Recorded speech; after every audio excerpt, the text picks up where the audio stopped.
Welcome to the Astro Lounge, a podcast that invites you to unwind, have a little fun, and engage in meaningful conversations with others in the astro community and beyond. We're some astro babes turned astro besties who met at Astrology University. We believe in astrology that works with you and that your chart is completely special and unique. In this pod, we're going to have some fun with astro through games, discussions, special guests, and even more. Hi, I'm Simona, a travel consultant turned astrologer. I now help people journey inward, serving as a guide towards deeper self-discovery, agency, and a more meaningful, wonder-filled life. Hiya, I'm Kaia, an astrologer weaving the threads of my three passions together: theater, astrology, and witchcraft, all for the hopes of digging into these little cosmic winks for some doses of self-love and self-acceptance. So sit back, relax, grab a cozy beverage, and let's get cosmic in this Astro Lounge.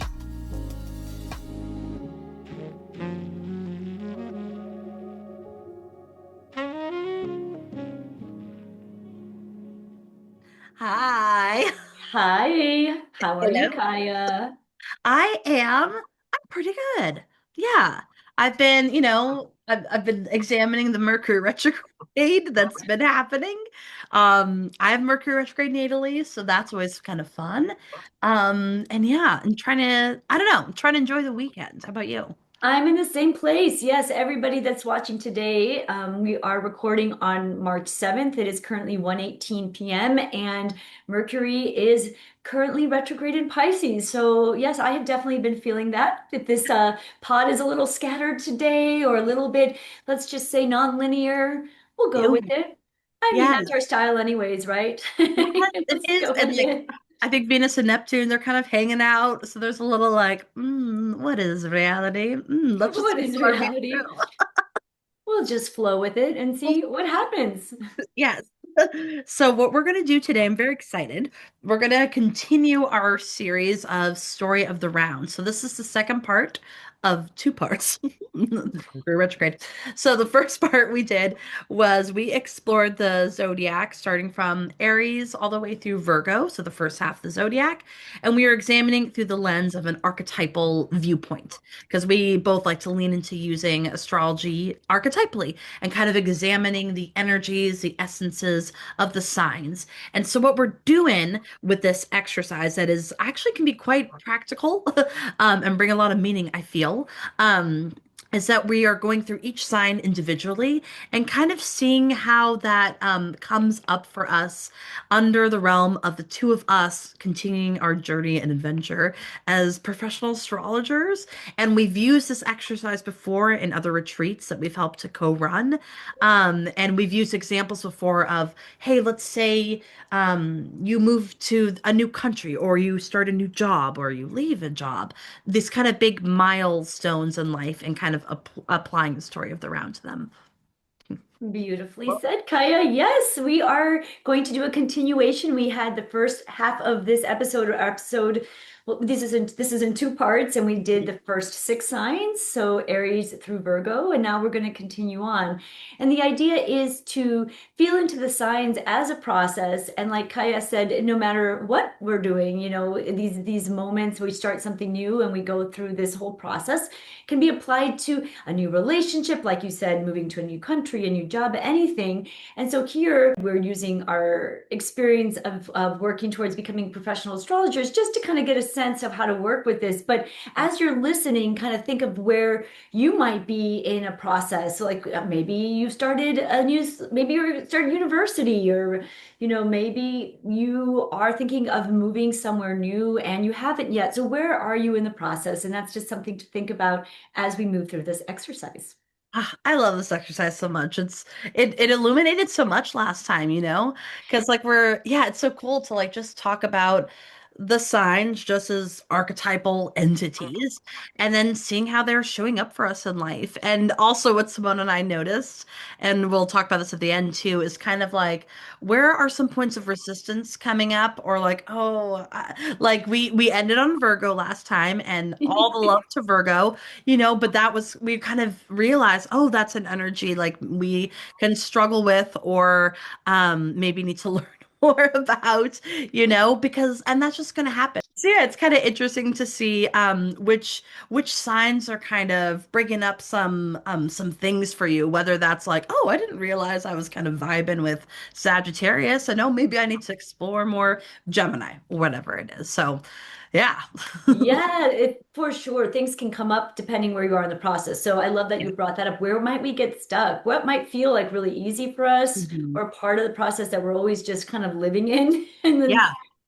is and another thing that we brought up is sometimes you're not always going to complete a cycle. Whenever you start something new, it's not necessarily about going through the whole cycle because sometimes, let's say you start a new job, maybe it doesn't align with your values or something as you progress, it doesn't fit. And so then you go somewhere else. But Mm, sometimes what happens is we get caught and we might stop the process for other reasons and not mm. because we're not aligned with this new venture, but because we're like Kaia said, we meet with resistance in a particular stage of the process. So Yeah. why don't we then go ahead and move on? Like you said, we ended with Virgo, which was a critical turning point. Seasonally speaking, it's the transition between Virgo, the end of summer, and Libra, the beginning of fall. So there's a moment of transition here that's quite significant. So Yeah. Oh, sorry. yeah, no, Yeah. I was. I know when we do this, we've got to be like, you go, no, you go, no, you go. That's my Libra sun, your Libra rising, right? So we ended last time we ended on Virgo, so now let's move on to Libra. Yes, I'm so excited. We're starting with Libra because we got Miss Libra Sun over here. That's Simona. Miss Libra Rising over here. And I'm actually wearing in honor. This was my grandmother's bracelet. She was a Libra Sun, and it's my like favorite bracelet. It's a little Libra, the scales there. And it's so, I love thinking about Virgo and Libra, in the middle of the zodiac. They're kind of like our teacher Tony always says it's interesting to see Virgo and Libra. They're like Libra has a lot to do with balancing, right? But they're both kind of straddling a lot of things going down. So it's just kind of like when you said it is a critical turning point because we're like halfway through and they're both these kind of interesting turning stones. So with that, we had Virgo, we had Earth, and we had mutable Earth. So this is Earth that can move and do things and maybe is concerned with practicality, and tangible efficiency. And now we are moving on into Libra, which is a beautiful air sign. And this is the second air sign we're meeting in the zodiac. So we met Gemini, and that was mutable air. Now we're moving over cardinal air. So also think if you're in the northern hemisphere, this is the fall equinox because the cardinal signs always mark the beginning of solstices and equinoxes. Libra.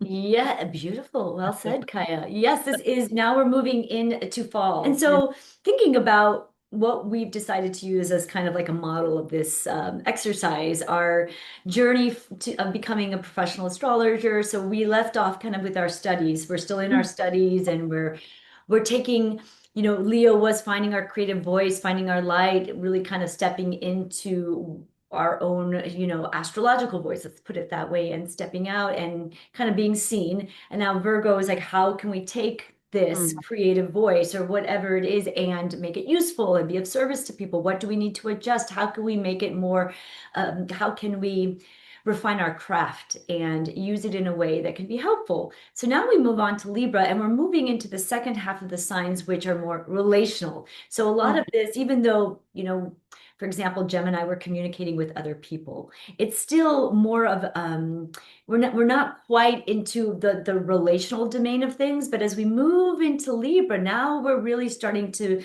work with others. And it's about there's so many things we could bring up with Libra. Even what we're doing right now is such a yeah. Libra endeavor, this podcast. But something that really struck me when listening back to the first part of this exercise was when we were talking about Leo. You mentioned how we were talking about how it can be someone's taking up space or standing in their light, and we can think like, oh, I want to be that good, I'm not that good, this kind of comparing and contrasting. And I think that is very much part of the Libra archetype. And at this stage we start to put ourselves out there and kind of compare ourselves to where we stand, where have we come. We are refining our voice as astrologers, but we're also kind of seeing where other people stand. There's that kind of a weighing the scales, and that's part of it, right? That's such a good point. Yes, it is. I like that because there's like we're taking in others' viewpoints. This is the sign of collaboration. It's ruled by Venus. We met that with Taurus as well. Taurus was also ruled by Venus. And here Venus is interested in really sharing dialogue, sharing ideas, sharing networking, exchanging. It's literally the back and forth, the relationship. And, Libra is the opposite of Aries. Aries is focused on the self here. And that's, you brought up such a great point too. Thank you for reminding me, like the second half of the zodiac. Yeah, we are kind of stepping out more into other people, more into the outer world, the public world. Whereas like the first six signs are, you can kind of see them as like these foundational building blocks of the self. And it's really important to hone those in, as before we continue our journey onwards. Um, yeah, God. And it really is like comparison can come up a lot. And it can be helpful, but it's like, and you gotta be mindful of it because I think that's where Libra, I mean, I can, whew, the comparison can get a little tricky. It can get a lot tricky. Absolutely. It's like to your point. Yes, it can be Yeah. helpful because you get a little, well, first of all, you mentioned it's the second air sign that we meet, right? Yeah. So there's an objective quality there and talking to other people and getting a sense of where they are having conversations. Like now we're moving into not just sharing information and sharing like with Gemini, oh, this is so cool. This was curious. What do you think? What do you think? With Libra, you're getting a little bit more personal, more relational. And maybe we're getting into some more serious conversations and we're Yeah. each contributing to that conversation. And I think in those conversations with other astrologers, with other people, we kind of see where we are in the process. How are we holding our own? How much work have we done with those first six signs as we come to this stage? That's Yeah, powerful. it's as you were speaking, the thought that kind of flew into my mind was like it's kind of like an accountability checkpoint. That's kind of what this is what I'm hearing you say. I'm hearing. Yeah. I'm reflecting back when I'm mirroring, but those are literally like all Libra words. Like, I had like 3,000 thoughts at once there.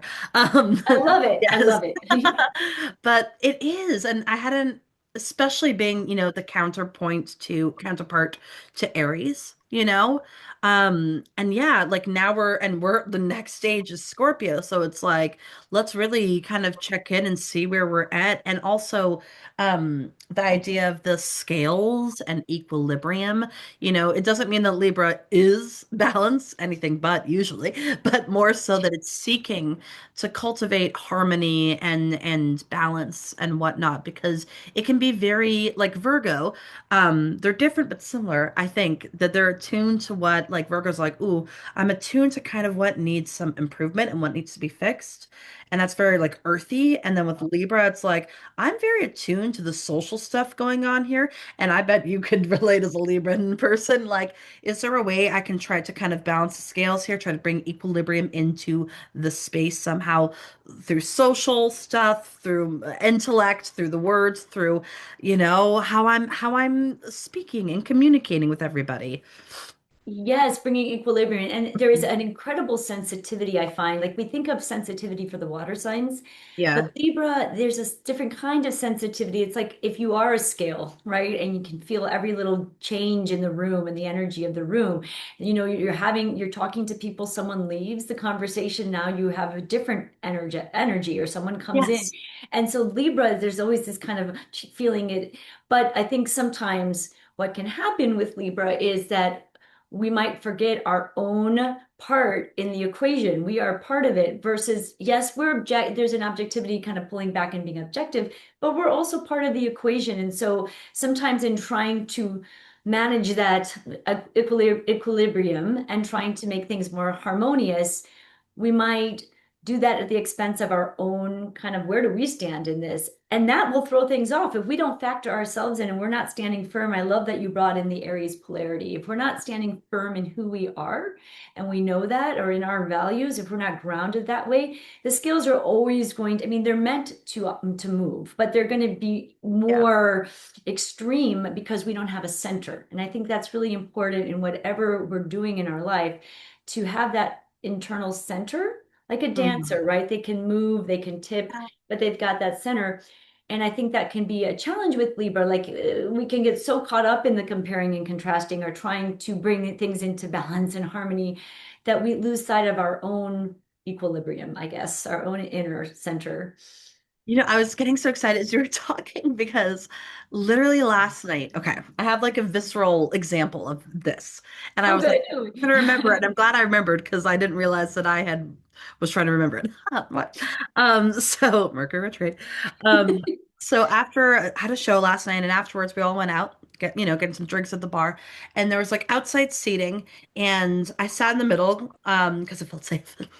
And at one point, and it was like half and half people and like all these different dialogues and communications going on, and I literally like that image of like the scale and the balancing. I was like, oh, and I was just kind of thinking about that as like a Libra rising. And I there's this like Libran ability, and sometimes it can like get a lot, to be able to be tuned into everything. Like you could say that about Gemini, but I think Libra too is like really, because like this is also where like manners come in and social etiquette, all that jazz. Like we are very very intrigued, we're very focused on that in Libra. Like politeness is a big thing for us, and like just kind of like you're tracking like all the conversations and all the goings on, all the dynamics, as you were saying. And like there were two conversations at once, and I felt like I was in both at once. And they were both about interesting topics. One about aging. And I was like, oh, interesting. And then later on the ride home, I felt like I was like, oh, and then I realized some of those thoughts weren't mine. So I'm like, well, this point of view and this point of view and this point of view. And And you were that's, just yeah, balancing up on wait, hold on. And it's like that's where when that polarity comes in, you can tap into the areas and like, wait, what do I think? What do I feel about this? They're a right. great little team there. So that was sorry, I just wanted to share that because I was like, that's like that literally came up like last night. I love that. I love when things spark. Well, just why I love doing a podcast with you and being in real. This is why I think the Libra sun in me, when thinking Yeah. about when we were talking about doing a podcast, it never really drew me in to do one on my own. I would do it, Yeah. but I don't. It doesn't, when I'm doing, let's say, an Instagram reel or something, Yeah. I don't get as lit up. But when I'm in conversation with you and things to you, that's another part of like you said this, and then that sparks this, and then oh, I'm curious about this, and then something else comes from that. There's to me that brings me so much joy, and like that's the sun, right? This my sun in Libra Yes. gets lit up and sparked in conversation like this. So that's Yeah. something to think about again if you got whoever might be listening, do you have any placements in these various signs that we're talking about? And for example, if it's the sun, is it something that lights you up? This is just a side note. Now I'm getting a little bit off track, but when you were speaking and I was just thinking how that lights me up when we're in conversation and we make all these little connections through being in conversation. Well, and I think that's the cool thing about going through the story of the round is like, we can share how our placements might be working for us in the hopes that that'll help other people be like, oh, I have Mercury in Libra. How is that Mercury operating under the Libran realm? Like, as you were saying, it sparks you up.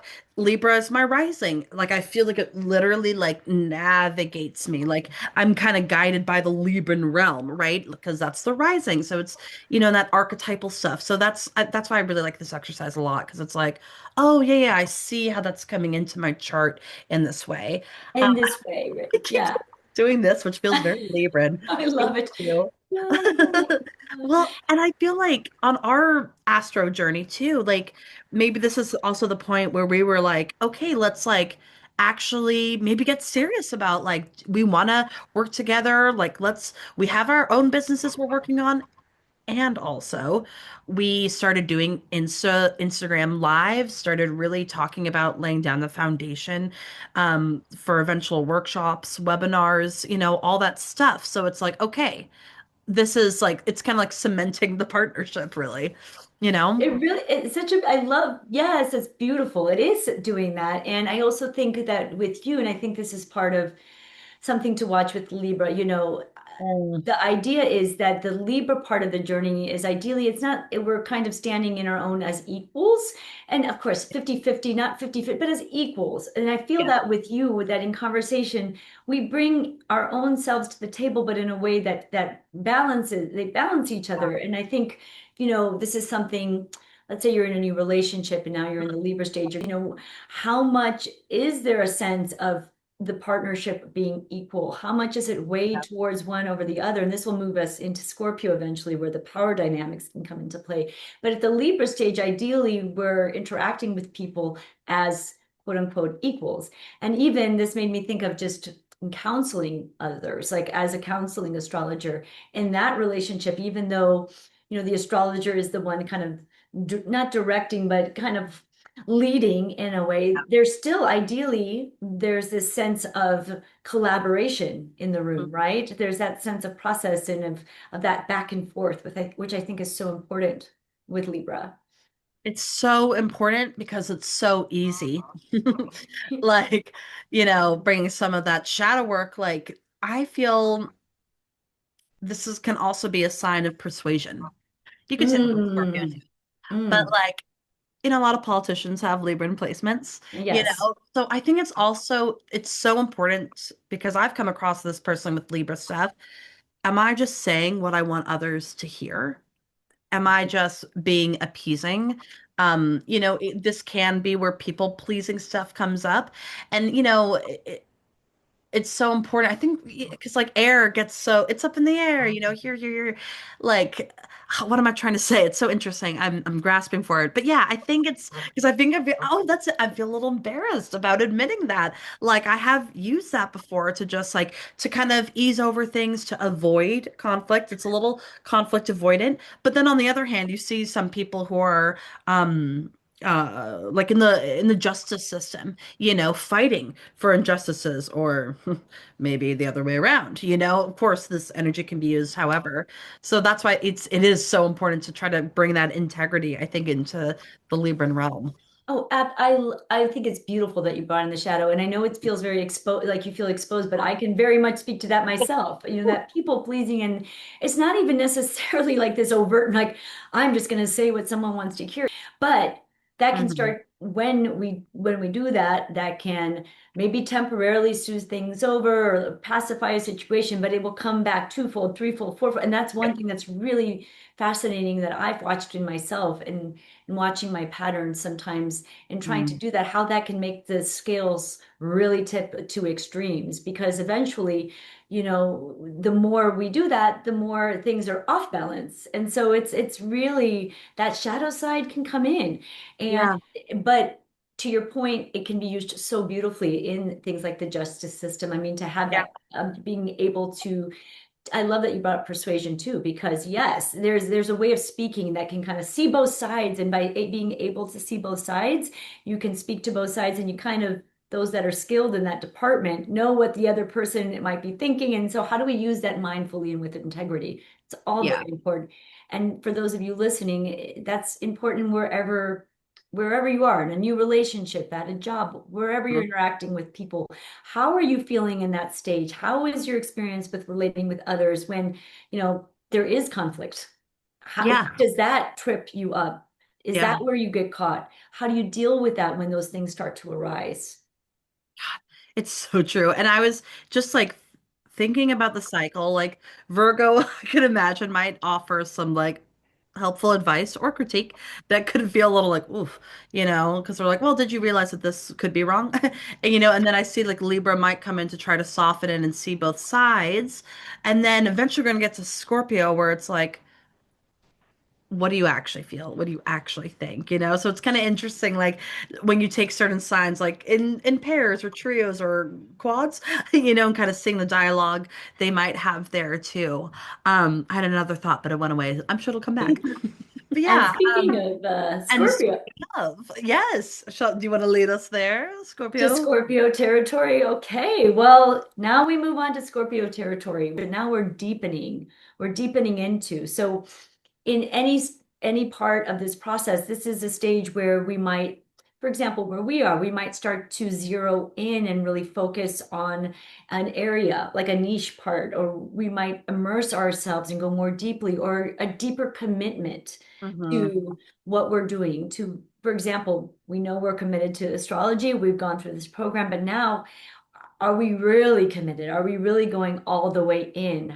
If there's a deepening, that's the word that keeps coming to mind. And through this deeper commitment, something else, something in within us will be transformed in this process. So this is part of the process where we might experience kind of we might find ourselves going into our own personal underworld and find that we're dealing with some material that might come up, whether it's a new relationship that we've committed more deeply to. We might start to see some of the shadows coming up, or some material that we may not have dealt with that is getting exposed through being in relationship. Or if it's a new job, we've made a deeper commitment. What is coming up through this when we go to this part of the process? Yeah, deep. I also had a fly starting to buzz around, so if you see me swatting, it's not at the Scorpio, it's at the fly. Um, yeah, this is where I want to be like, shit gets real. It gets real, like anything that maybe Libra was struggling to maybe say or really admit, because that can be a thing. Scorpio's here to help us get rawfully honest. And I just love the underworld imagery. I know it's used for Scorpio all the time, but it's so fitting because this is water. This is now our second water sign. Yeah, these are all the seconds now. Second water sign, second fixed sign. So middle of the season. So over here, that's like October, November, Halloween, and this is water that is, a lot of astrologers say still waters run deep. Phew, this is intense water. It's like it's the the depths of the ocean. And something about Scorpio is that like it can host the ability to really dig beneath the surface. So any of that tunneling energy, plumbing, going beneath things, research, detective archetypes, that can all apply wherever you have your Scorpio stuff or where you are in your Scorpio part of life. And also, I feel like for us, like, our friendship has been growing and like we've had some very raw, emotional, vulnerable conversations about our own, our past or our true feelings about things, or, how hard it was to graduate and how mixed that was. Like, oh my God, like we graduated 2 years ago. Oh my God. 2024? Yeah. Crazy. Yeah, almost 2 years ago. It'll be two Right. years in July. It's crazy. It's hard Well, to you and believe. I we were wrecks. We were crying. I'm always crying at these graduations. And I'm really glad that we did that in hindsight. Like we didn't try to repress it or stuff it down or be like, it's fine, it's cool, We were like pff, torrential downpour. And that's like that feels Scorpio to me. Like it has like the ability to be so emotionally honest and not hide stuff. Like I really admire people with a lot of Scorpio placements that are like they're like, no, this is how I feel. And I'm not going to hide my vulnerability. And I'm not going to hide how I'm feeling?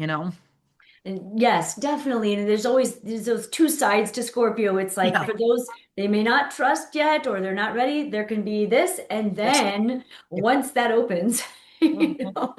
then it's like whew, it's all. And yes, the retreat, I mean, talk about crying and crying and crying and staying up and crying because so much came up because this is the part of the process, at least in this for us in this stage, we're not going to have the same structure. We're going to be going out Yeah. into the world on our own and something's going to be required and something's going to have to change within us.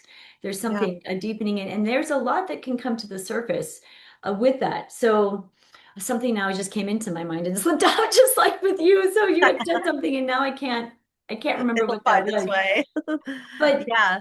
yeah, there's an intensity to Scorpio. And I think that where we might get stuck in Libra land, there's more, it can get a little ugly with Scorpio. It can Yeah. get a little like, let's say you've had this wonderful, you've made these great friends and you started forming these relationships with people like you and Yeah. the first time I was sharing something where like these raw emotions came up, it was really just, not emotions that I share with a lot of people. I share with like very trusted few. My husband gets to see this side of me, lucky him, my parents, but I don't usually show that kind of uglier, it's Mars ruled. Yeah. Scorpio is Mars ruled, so it can be just angry emotions sometimes. That's not my Libra sun doesn't like to show that, but I have a lot of Scorpio placements, including Mars and Scorpio. So we were having this talk at another retreat, and all of these darker, raw anger came out fully. And it wasn't so pretty. And so, when we're getting more serious and into this process, more committed, more you can't stay at just the pleasantries or the the lighter feelings. I don't even want to, I hate the word superficial. It's not even that, but it's like just there has to be there we are going to be confronted with some of the uglier stuff that can come up. And that can some people might pull the ripcord, like in a relationship. Whoa, that went too intense. Like that's Mhm. too much. I can't deal with it. I'm out. And that's where Yeah. you cut it off. And so maybe there's, if you're thinking about the journey and the process in that kind of relationship context, maybe that's where you might stop. Like one might stop at this stage because you really have to be, again, vulnerable. I've been using that word for different signs, and I think it's not often used for Scorpio, but I think Yeah. Scorpio is incredibly vulnerable. The scorpion is a creature of the night. It can't see well. It has to navigate with its senses, with its like feel its way around. It's a vulnerable creature, and a lot of its sting is it's self-preservation. It's not like it's trying to Yeah. attack everything. So there's something about this stage in the process that can kick up things that can shut us down. But yet if we move through it, we go all the way in, something alchemical happens at this can happen at this stage. And in some way, something new is birthed within us. God, I love the word alchemical for alchemical, transmute, all that kind of stuff. It's so right on for Scorpio. And everything you're saying, I'm like, yep, yep, yep. And I'm realizing just like the fixed nature, just and the fixed signs can like go for a long time, and so this thought kind of pops into my mind, like when we're in Scorpio underworld, um, if we realize, how do I want to say this? But being like constant or committed, all that fixed stuff, following through with how you really feel, with like going deep, with taking to me there is a brisk factor here, because as you said, it is Mars ruled traditionally, like and that's the word that we use. um that's it's got a heat, it's got action, but it's different in the way that Aries is ruled by Mars, where it's like this is a stealthy Mars. This is a Scorpio Mars that can see the distance. It has the ability to be really strategic. I see this in my friends who have Scorpio placements. One of my besties, she's able to really do like the long game ahead, and be like, okay, so I can go there. I'm like, wow. And just that emotional fixity and mindset can be quite, I mean, again, that's also something that has to be used with integrity. So we find ourselves with integrity again, because one can imagine how these energies of Scorpio could not be used in maybe the most productive manner. And that's where a lot of that stuff you see on like, on like Instagram or whatever, like jealous or holds a grudge or, is revenge. And that's because this is fixed, and like they can be really hurt and easily wounded, like as you were saying, the scorpion is equipped for battle because it can get hurt easily, especially if it lets its wall down. And like I can imagine that's quite painful, for a Scorpio. Like you got Venus there, like whew, like Yeah. that, but a sense of betrayal could be, mm, that sticks with one. Right. Well, because I think this that inner world with Scorpio is there is an intensity and so much feeling that when you open it up and then it gets hurt, it can just, it can really hit that place, right? And Yeah. I'm curious what you think about power dynamics in this Oh context, yeah. because I think, we've been working with this process and each sign builds off of the next. And, we might find that we might still be moving through the process, but not have fully integrated a sign or fully, we might stop, get caught, and go back, or we might keep going, but not fully integrate part of the process. And I was thinking about Libra as standing as equals. But if Yeah. we haven't done all that kind of work along the way, and then we enter into a relationship or a job with others that are in different positions, and all of a sudden, if we haven't aren't holding our own fully, or even if we are, I'm just curious about that word power dynamic, because that's a big one for Scorpio. And how do we encounter that and work with that in this process? Because let's say you get more in a more committed relationship and someone has a lot more money than you, right? And so Mhm. how does that work? How do we deal with that? Or you're in a job and someone has a lot more power than you, how are we working with that? God, that's such an like, yeah, when you put it together like that, I was like, that's a wonderful point. Like Libra, like if you're going through, but you've been kind of taking everybody else's stuff as yours. You haven't found the quality within yourself. You haven't treated yourself as an equal, perhaps. Yeah, and then you get pulled down. I've definitely encountered that in relationships, romantic relationships, and those power dynamics and whatnot. God.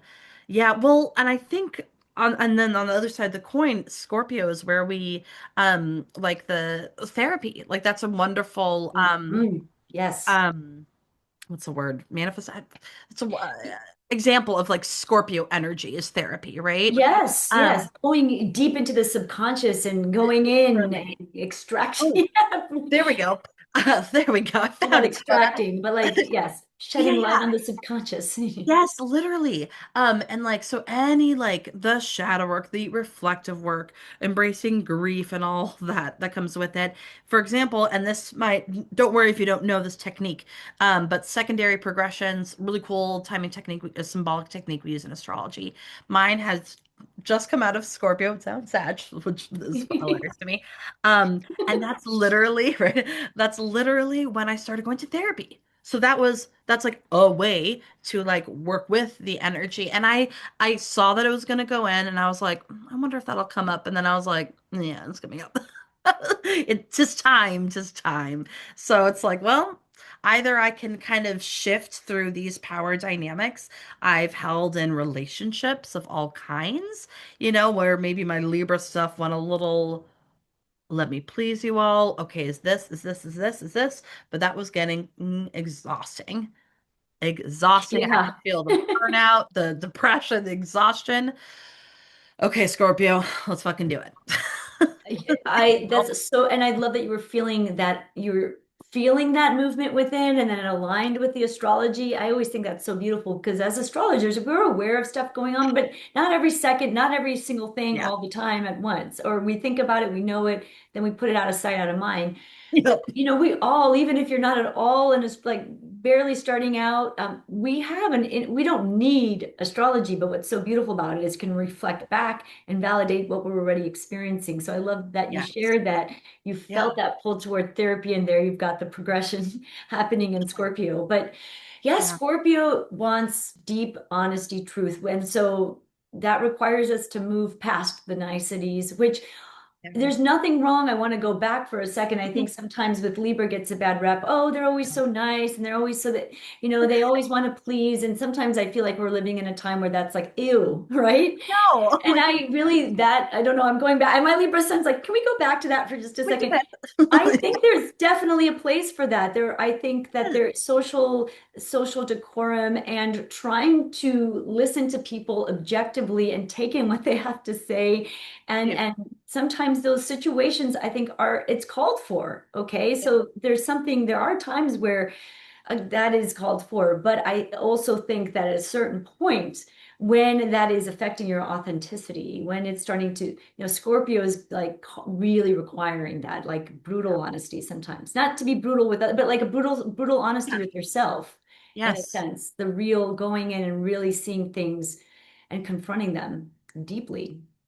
Well, and I mean, that's a great way, like, of Libra and Scorpio working together. They don't have to be like, and I'm so glad because it does, Libra, and Gemini too gets thrown in that artifice, superficial, and as someone with placements in those, I'm You're like, like, what? yes, and sometimes that's a coping mechanism or a defense Sure. mechanism, because we also have to realize some of the shadow stuff with these signs. It's really interesting when you're like, oh, that's a defense mechanism. That's what I'm doing to feel safe and secure. I'm using that, but also it is, I don't know, nice to consider other people. And I also love, Right?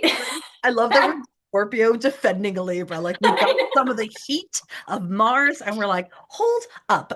Like know. Scorpio's helping us out here. That's lovely. And Yes. and if we look at the planetary rulers, we had Venus ruling Mars. Hello, Venus ruling Libra, Mars ruling Scorpio. And Venus and Mars are always kind of in this interesting dialogue. They need each other. So just again, an advocate for the signs, even if they don't quote unquote true anything, they sorry, they are in conversation and they could be friends. I think we always need to go back to that point. I think it's so true. Venus and Mars, they need each other. Libra and Scorpio can help each other. They're all working together. And Yeah. they each have their part. They each have their part to play. I think that's Yes. part of with this process. It'll be natural for us to have certain signs that we're like, or parts of ourselves we're like, oh, I don't like this, or this is Mhm. we like resist it in others. But this exercise is kind of the idea is to recognize that each component is important, each step, and to not minimize or glorify any part of it. You know, we could say it's interdependent, Interdependent. which is a great Yes. word for Libra because Yeah, sometimes it gets a little codependent. So that's right. interdependent. I That's love it. right. But yeah, it's all integral. It's a process, as you said, just to echo It's what a you. process. So shall we proceed to Yes. Sagittarius? Well, and also, yes, that's very sad. Should I share the image really quickly just to Oh, show people absolutely. that? Yes, please. Sweet. Okay, so what I'm gonna do here. Okay, everybody. Oh, look at. Oh, hello. Everybody sees my laptop, maybe. Okay, Okay, so we are here. Can you see this top bar up here? I can. It's perfect. Yes. Okay, great. So, we had Aries over here, and over where you see six and seven, six, six, seven, six is Virgo. Sorry, I work with kids. I do Seven. too. It's Oh, that's almost right. Sorry. impossible. Yeah. Yes. Oh For God. those of you, we are still in the six sevens. I think it's fading, but I it's hope still it is. like echoing in my mind all It's, the it's time. always there. It'll never stop. Yeah, so six was Virgo over here, seven Libra. We just chatted about Scorpio over here. And as you can see, when Simona was talking about, we were in that first half of the zodiac. Now we really are getting into this second half of the zodiac. So just wanted to show you guys where we are. And now we're entering into the last four signs of the zodiac. Okay, so I'll stop Beautiful. share there. Okay, Sag. Sag, Hey, did you Sag. want to? Hey, Sag. Sure. I've had a lot of Sag energy in my life recently. Um, Yes, you do.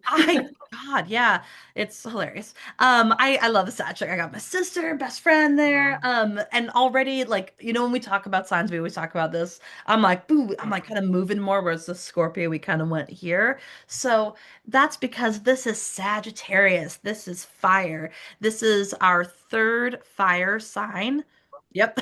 Why am I questioning myself? I Third. know that. I'm always like, is it? Is there another one? No. This is the third and final fire sign, and it's our third. Yeah, it's our third mutable sign, not the last mutable sign though. And so this is fire that moves. It's kind of a lot of astrologers have used the symbolism of like Aries is the match that strikes. Leo is a hearth fire that you feed, and then Sag fire is like. I think of maybe like fireworks or, on more like whew, terms like wildfires, just the fire that spreads can be a little uncontrollable. It's kind of doing its own thing. It's a little free. It's a little running wild. We're entering the Sag territory. We're going to go run with the wild horses. Ah, yes, it's that more of a wild energy and but I also another image that comes to mind is the Olympic torch because that's also moving from one to the next and there's that quality of inspiration and hope and that Jupiter ruled. I don't have Sagittarius placements except well, that's not true. I have Neptune and Sagittarius, but other Oh, than that in my chart, but I have a lot of progressed planets there right now and I feel like Jupiter is at the top of my chart. I feel it very strongly. So there's a quality I can very much relate to yeah. that Sagittarian energy. And there's something that it's the fire that inspires. But the way I think of it, but it does need to move. It needs freedom It to does. explore all the possibilities.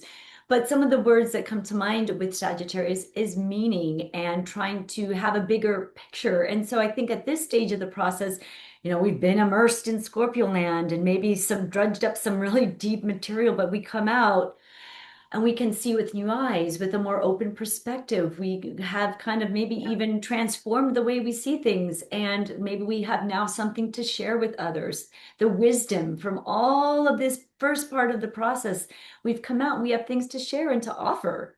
And Hmm. ideally to uplift and inspire in whatever field Ideally. we're in, even if it's a relationship. Now, maybe we're Oh, deepening in and we've committed to someone and now we ask ourselves, well, what is the bigger purpose and meaning of this relationship? We're asking those kinds of bigger questions when it comes to Sagittarius.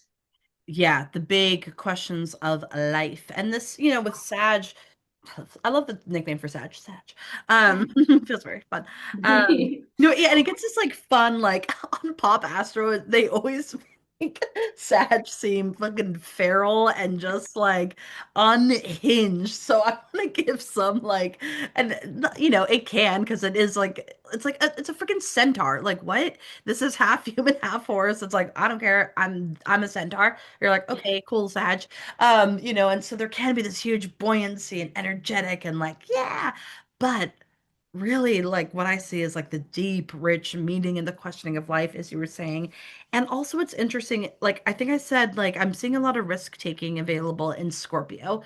And I kind of I see that in Sag, and I'm seeing something that they share in common there, because with Sag, like this is also like this is the sign of also travel, so travel literally or of the mind, philosophically, what have you. So yeah, if you're in this relationship, maybe you've been in it a while, maybe this is the time to take that adventure together, to journey outwards, and as you said, expand your horizons, and that's a beautiful thing that Sag offers us is to expand because sometimes a Scorpio underworld, it is fixed, and has all this amazing stuff, but fixed signs, all the fixed can get fixed. They can get a little stagnant. They can get a little stuck. So now, as you were saying to your point, like Sag is like, okay, let's get some movement here. We need to get back up. Let's get a breath of fresh air. Let's think bigger. We don't need to worry about the logistics. This is not Virgo territory because Capricorn's going to help us next with that. Okay. So let's think big because, and as Tony always says, it's harder to be um, positive and optimistic than it is to be negative and cynical. It's so true. It's easier. Hard. We believe that more sometimes. It's easier to Yeah. believe human nature, for all of the positive things that are said, you hear the one or two negative Yeah. things, we tend to stick to that. Most people tend to like lean into that. So, yes, the Sagittarian energy can fill us with what's possible, what's more, Mm. where, those that it pulls us out. Yeah. And I'm so happy you brought up the word risk because I have heard Stephen Forrest talked to Jupiter, which is Sagittarius ruler, as there's moments, there is a risk factor because taking a leap of faith and journeying out into what is not known and going beyond the horizon, there's a risk involved. It's a different kind of Yeah. risk. Like Mars is dangerous in a kind of, Mhm. physical way, maybe, or Yeah. even an emotional, but there's a kind of risk with Sagittarius, the risk to see what's more, to Mm. have for some people, having hope is a risk because when you have hope, if the fear of that hope being shattered, right? There's that it's innately, there's something about Yeah. going into that world. So it's a great word, I think, for Yeah. Sagittarius. So I love that you liken that. I will be, just to be honest with you, stealing some of the things you've said and putting them into my notes stock that I have for like different Ditto, kinds of planets. ditto. I will credit you, but I will be stealing some of them. So it's been said, just to be Scorpio honest. Um, there's God, wow, you said that so beautifully. Like there's risk and being hopeful. However you said that, yeah, because I think because I mean I feel like I've been doing this in my astrology career the past like year. Um and I'm a fairly optimistic person. I'll that's something I don't take for granted that it can come fairly easily, but of course I have my ebbs and flows and I can fall deep, Jupiter Saturn opposition. Mm. Yep. And it is kind of scarier sometimes to have hope and faith and optimism because that also means you might have to actually make movement and do it and take the risk and actually do things, you know? Oh, it's kind of scary. And I don't want to say like I don't want to be say it can be like a cop out, but I've been feeling like I've been coming up with certain like excuses and obstacles and hindrances, because I can't, do that. But I'm like, my progressed moon moved into Sag, and I wanted to talk to you about that because I was like, that's hilarious. And it's in my third house, you guys, which is like podcasting and like communications. It's insane. And That's amazing. right. I was like, this is so cool. And I'm so grateful that I know that astrology because, you know, you could say astrology is real or not, but like I have felt like somewhat of an uplift, it's not all like not a Pollyanna way, but just like, oh, right, this is the Like a breathe, like vision. you can breathe, like a little. like a Space, breathing, a space. space, Yeah. and there's meaning, and like the meaning in faith is so huge. And sometimes I think it's easier to be like, yeah, there is no meaning or faith. And hey, if that's what you believe, that's what you believe. But I'm always kind of like, I don't buy it. I don't buy it. Oh no, no, for I feel like I'm like Mm, you in that optimism and faith. Well, it's interesting because I would say, well, it comes easy. Well, it's mixed with mm. also all that Scorpio that I have in me. So Yeah. it's always this kind of balance, but I will look to the light. And I think that that's strong in me. But you still have to work it because there are moments Yeah. that are going to test it. And it's interesting that you said you're kind of coming up. And I'm also I'm in, I think we're both in this. I mean, I don't Yeah. want to speak for you, but we're in this, speaking of where we can get caught in the process, that mix from Sag then going on to Capricorn where it's about building in Yeah. really starting to build, let's say in our practice or whatever it happens to be. What? Right. Sagittarius can feel so good. You're learning or you're sharing, it's that part where you might be the internal eternal student with Sagittarius, or even if you're sharing information, maybe you're going on getting to the point you're on Instagram, you're sharing, or we're doing this podcast.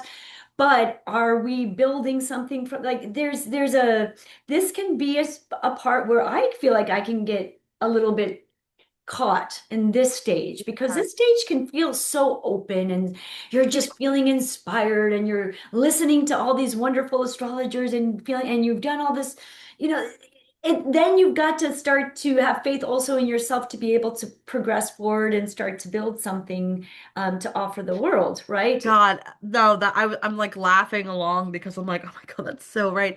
There's a comfort in remaining the eternal student.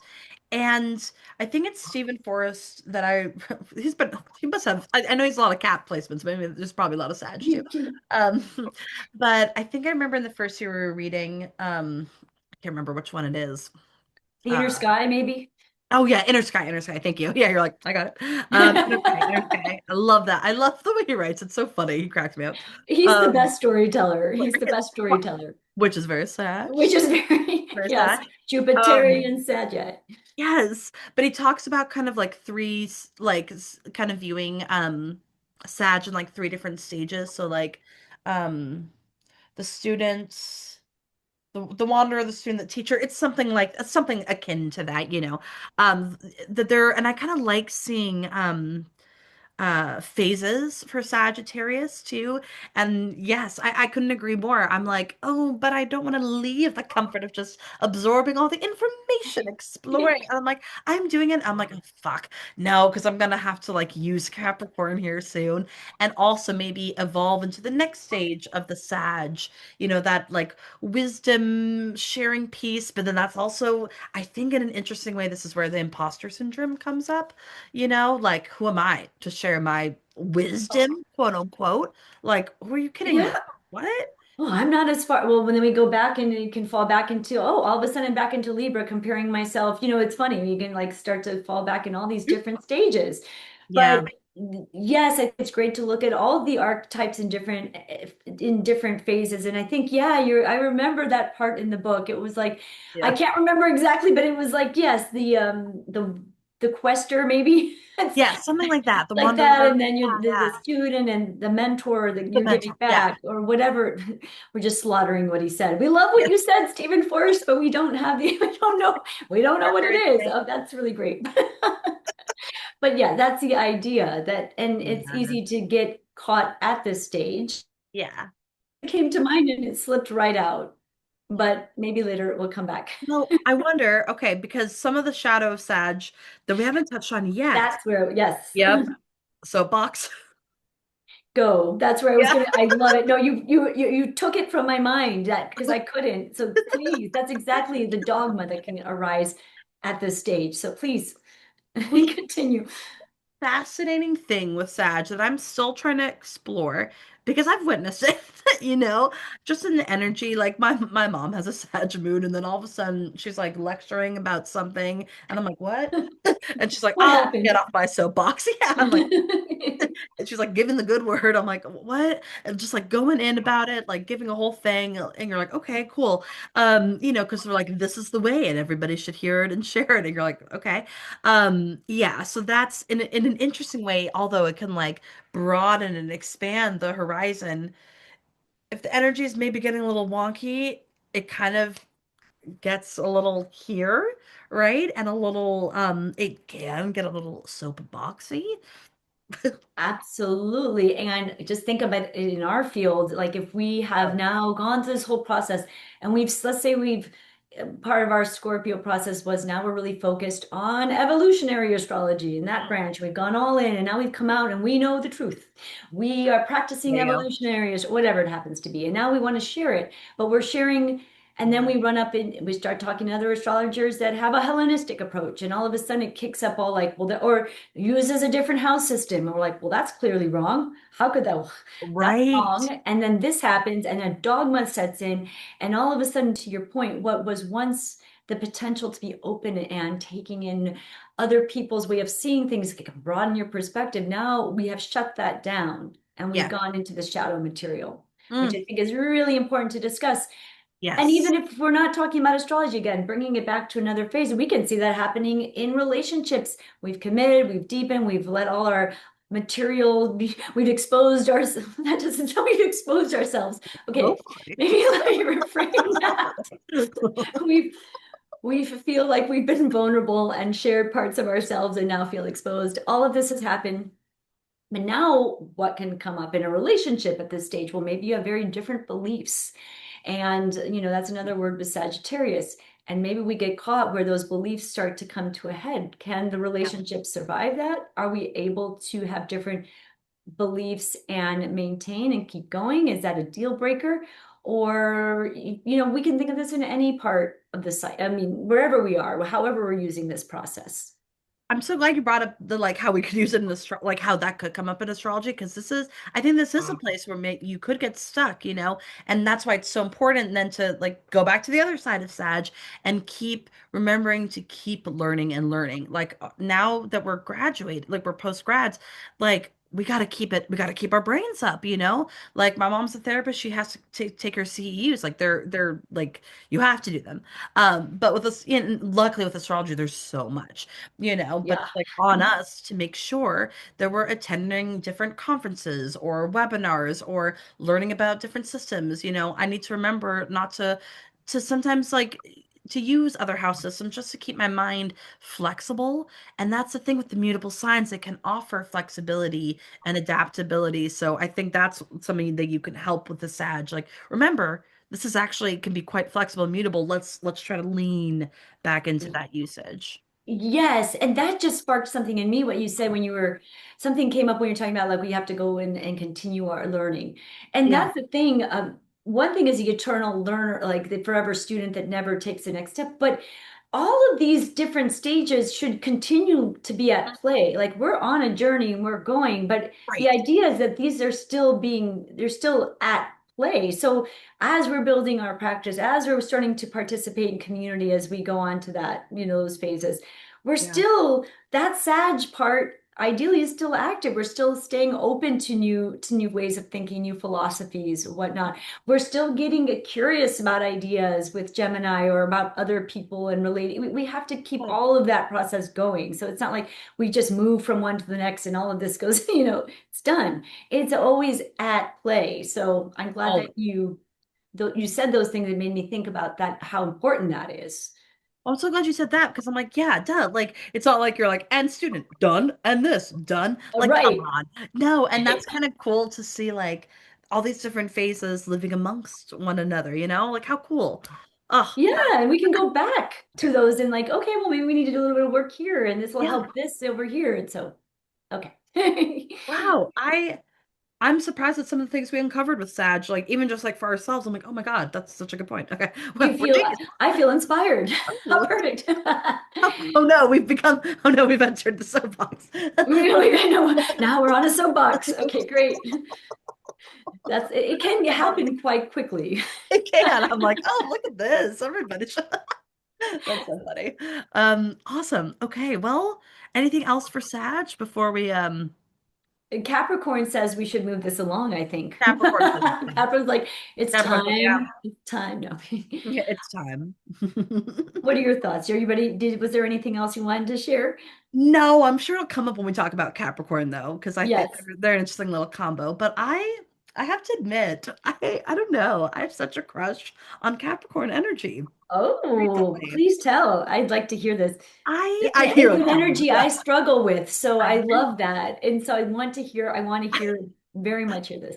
I think it's through like people I've seen in my life who have heavy cap placements, and I'm like, oh, hello, and I'm like, and then I learn they have cap stuff. I'm like, oh, and maybe it's something about, I don't know what it is, but what I've really come to appreciate about Capricorn is that I'm glad I learned that it wasn't just about the ambition and the CEO and the work hard. Like, yes, yes, yes, there's that, but there's also like this interesting earthy mysticalness in it that it can be, that I've really come to appreciate. I think maybe I was trying to bring more of the cap stuff. I have a lot of cap. I don't have personal planets in Capricorn, just Neptune. I'm the Neptune Uranus conjunction. Wow. Hello. I'm that generation. So I have that conjunction, but it's in my fourth house. And so maybe I have a crush on it through using it in my space. I don't know. But I feel like okay, sorry, I'm rambling here. Let me go No, back and then I'll unveil my love. So Capricorn is this beautiful cardinal earth sign. This is the third earth sign we're meeting. And the last cardinal sign. Okay. So, okay. This is Earth that gets it going, starts things. So, this is here, at least the winter solstice. Um, and that's maybe where this crush is happening.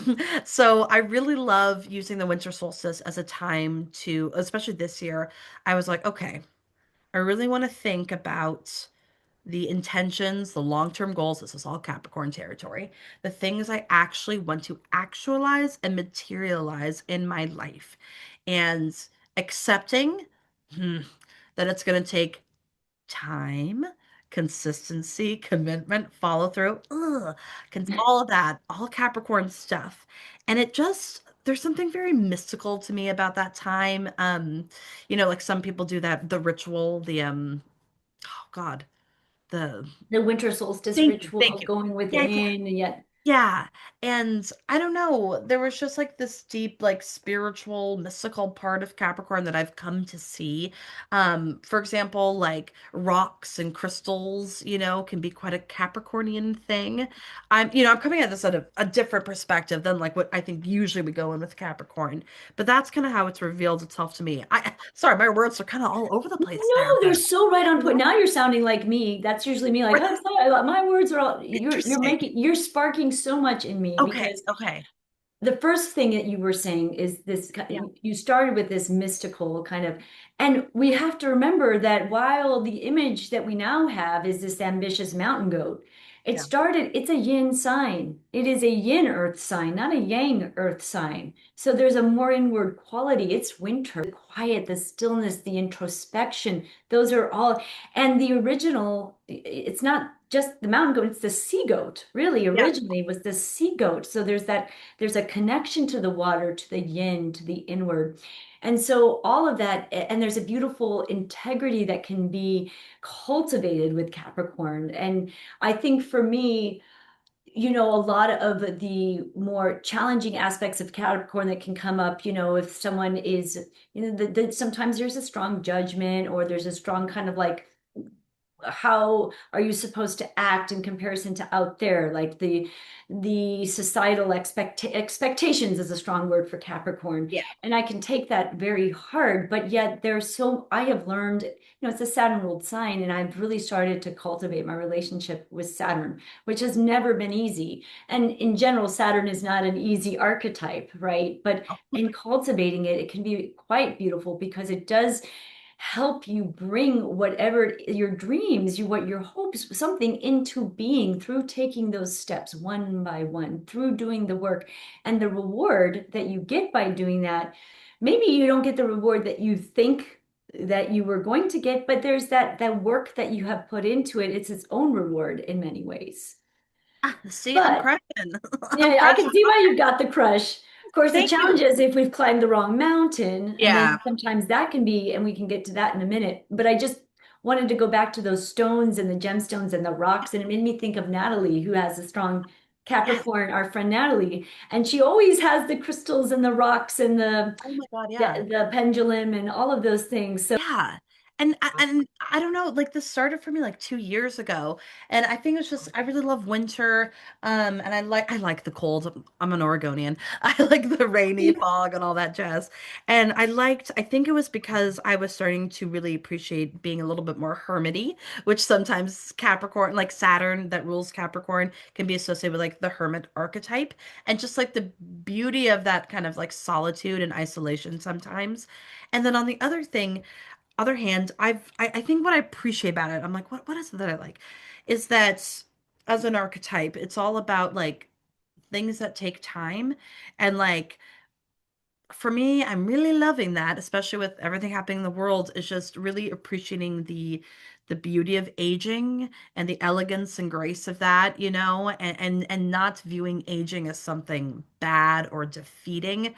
I have a really beautiful example. I'm very lucky that my one parent's parental figure is an example that age is it's all mindset, and staying flexible with that. So yeah, just appreciating the aging of Capricorn. Like, they talk about how sometimes Capricorn placements in someone's chart can take a while to bloom, or like age like a fine wine, all that kind of stuff. That more kind of like esoteric part. And I think also because I am the Neptune Uranus generation in Cap, we kind of saw that reintroduction of astrology and the tarot and like these esoteric studies really coming into the collective and society, hello Capricorn, with a much more because they all have their waves. They've been around forever, but they come in these waves and ebbs and flows. And I feel not all, but like there's been a big like maybe more reverence or respect or like commitment to like making these back in the mainstream again, but with some more maybe integrity. Not always, but like hopefully, right?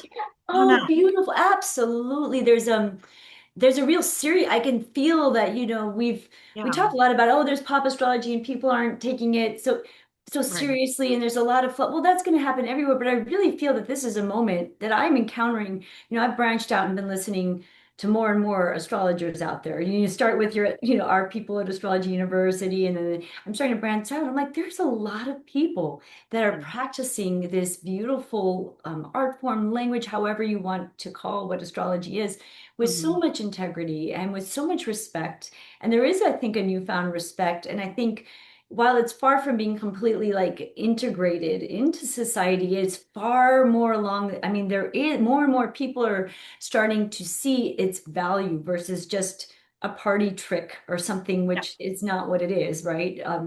They're starting to see that there is a place for it in society. And there were times when it was really prominent. And I Yeah. love that you brought that up.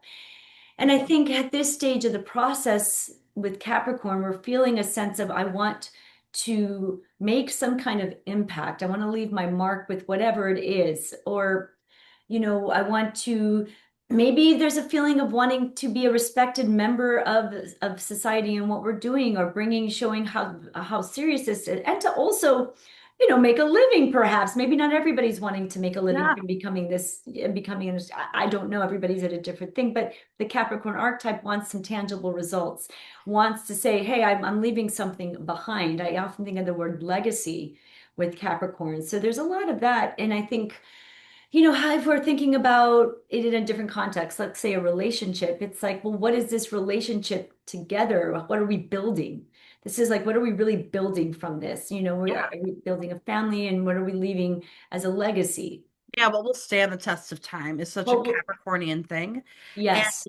when you were saying legacy, family, all that stuff, remembering the opposite sign is Cancer, this is sometimes called the parental axis. So mother, father, however those are for you in your life, they don't have to be what we literally think of, those parental figure types. And also tradition.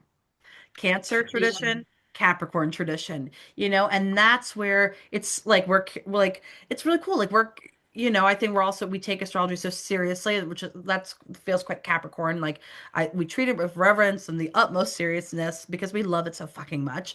And like as Tony, like he's like, we're all carrying on the tradition, of astrology. And there's a weight to that And there's a weight. And maybe when you're that's why carrying we're it. like, oh God, like, can I do this? Yeah, because there's a weight. Yes, yes, Wow. there's a sense of we've just figured this Okay. out.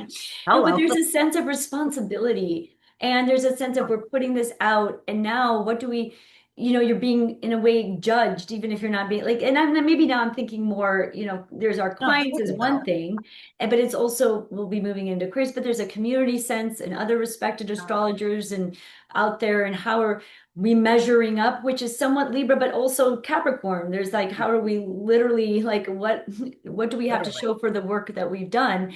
And I think this Yeah. stage, while our whole process has been, there's been hard work, studying all of this, I think making something really establishing something, we meet with a lot of resistance internally and externally. And we have that Yeah. Capricorn archetype. Okay, we keep going at it one step, one step, one Hmm. step. But I also think that it's important at this stage, I keep going back to it's not about always completing the cycle. I think what can happen sometimes at this stage is, let's say you have had a very ambitious, you're an ambitious person, and you have this like drive to succeed and to that aspect and like build something. And maybe it isn't necessarily aligned with your deepest self. Maybe we've gone on this journey and said yes, but it's been somebody else's journey. What did we actually, maybe the issue starts way back at Aries, that we set out and said yes to something that wasn't ours necessarily, but we kept going because we were more comfortable with this Capricorn stage, maybe, and all then that, I don't know, maybe that Oh ambition, my that drive, God. or whatever it is.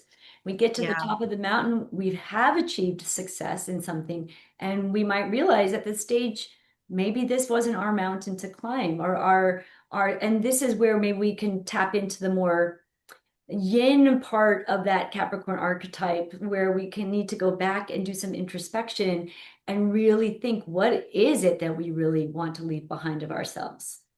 God, yeah, and that's beautiful, like that Aries Capricorn square too. Yeah, You know, yes, the exactly. Libra Capricorn. Yeah, was it like the Aries stuff? What, like, did you leave that there, or did you leave it over a Libra or Cancer somehow? The other, you know, that cardinal cross is very, very action oriented. It's very like putting stuff out into the world. And yeah, and on the flip side of carrying tradition and legacy, like yay, like for us, I think we can both firmly say like astrology feels very like that feels I'm one to do that. I'm not feeling like I'm carrying that for anybody else, but I can, and I've Yes. seen this like with client, like some readings too, where people are like the family, society, expectations, traditions, that all those that, and like you had pointed to that earlier too, that could be some of the Capricorn stuff that you're carrying, and that's a lot Yes. to carry. And being like, so sometimes people with heavy cap stuff have to, there's stuff with family or society traditions they might have to break out of or restructure. Another key word for Capricorn. Are you, and finding your own authority, because this is Saturn is authority Yes. figures, so authority ish figures, and whatever that means, like the law, I don't know, or family, or whatever it is, work. There might be some stuff here to work on. It's very, it's quite personal, I think. It is quite personal. Um, I think also, let's say, we'll talk about it from a relationship perspective. Now we've made the commitment to each other, but now we're making a contractual, we're getting married, and oh we're stepping yeah, out in society. But that could, who's approving of this? And maybe that kicks up, all like you were saying, the square to Aries, and then you've yeah, got Libra and all of these different things that can get kicked up at this stage, because in a sense you're standing out and saying, you're showing yourself out to the world. This is kind of like who I am out to the world. This is yeah, all these things can get kicked up at the Capricorn phase. And I think it's really yeah, important that while we're taking all these steps, and even for ourselves, we know we're aligned with this. We love astrology. We want to bring it forward. This is our path. But how are we walking it? Are we really walking it with our own sense of authority? Are we getting swayed at any point by other people's expectations or what we think we should? The shoulds can come up with Capricorn. good. The And I should, have found, yeah, I have found in like this pressure of like, I want to keep building my practice. I want to be able to make a living doing this and only this, that you can get so caught in that focus that, well, what happened to the joy? What happened to the inspiration? Am I now just so focused on these, like, I need some tangible results now. I got to get this going, all this kind of stuff. So, Also, with all that, you said where's the joy gone? Um, or can feel like that. And that is something to watch out for Capricorn because Saturn rules. Saturn is not Jupiter. Saturn, when it's when we're not giving it the love, can sometimes we can lean into the pessimism and the cynical nature of Capricorn and Saturn. That's quite present. I see that like in so many caps I know, like that pessimism can be quite overwhelming, And so do we need to dip back into the faith of Jupiter, the belief? And that's where these two are kind of working together, like, and Jupiter and Saturn. It's so cool. Oh God, yes, such a nerd. I love going around the cycle because like we had Venus and Mars, right? With Libra and Scorpio, and now we're seeing Jupiter and Saturn. And again, Jupiter and Saturn need each other. In order to make stuff happen, you have to have that belief and that vision in it too, you that's know? right. And we have to pause and take stock of our achievements. And what just came to mind is while, we're saying, well, now we're kind of at this stage, but there's cycles within cycles within cycles, like mini cycles within larger cycles. And I was just thinking of graduation being a very Capricornian, like Oh my standing up and God. hitting that achievement, right? And getting Oh a yeah. certificate of like completion is very Capricornian. And immediately what I did right after is I didn't take very much time to just sit with that. I was like, okay, now we got to move on. I got to do the work. I've got to Yeah. start building, right? And of course, that was actually is slowing me down because I Yeah. didn't take enough time to take stock of what that was. I was ready to move on to the next thing. And I think part of that was just because it was, like you said, we did a lot of crying. It felt so painful. I'm like, okay, well, let me just focus all of that into the next thing. But I think it's really important with this stage to take stock of what you have achieved because there can be a lot of, I want more, I should be doing more, all these other things that can come in. Yeah. And without realizing what we have done, the mountains we have climbed, the challenges we pushed past. And I think Mm. that's really important. That's a really important part of the process. That's so crucial. Yes. I'm like, oh my God, yeah, we didn't really let ourselves sit in it. And now we can allow ourselves that, especially as we're doing, like, we couldn't be doing this podcast if we hadn't gone through this. I mean, we could, but like, we really wanted to be astrologers who had a deep well of knowledge and like had learned from different teachings and perspectives, and try to be the most like just help people in the most genuinely we can. And I like without all of that, we probably wouldn't be here now. And I think also that's where Cancer, its opposite side, can maybe help, like, because Cancer can be like, hey, remember, we need to emotionally support as well. All these things you've done, Capricorn, let's give that some loving solace and attention and care. That's right. Let's take and let's like God. also that self-care going back to that polarity. I love that you brought in the polarity. We've been talking about like adjacent signs and going, but they're the polarities offer each other the medicine, Yeah. oftentimes like we did touch upon Aries and Libra, and here we have Yeah. Capricorn and Cancer. Yeah. So Ah, beautiful. so what do you think? Should we move on to Aquarius? Yes. So, yes, how Capricorn was a struggle for you. Aquarius is mine. Sorry, I'm just putting that right off the bat. I just need to be honest. It's again all love to Aquarius energy, but this is part of the cycle. Why? Why? Okay, so and my hope is to really like lean in and without like resistance towards Aquarius. And that's where my Saturn is. So hello. And talking about Saturn, Aquarius is ruled by Saturn, our second Saturn ruled sign. We use the traditional ruler. You do, right? I bring Right in there. Uranus as extra information, but when Yeah. I'm thinking more from like house rulership or rulership in that way, or like, yeah, Okay. when I'm thinking of the concept and using it in a technical way, I go to Saturn. But I do Okay. think that Aquarius holds both archetypes.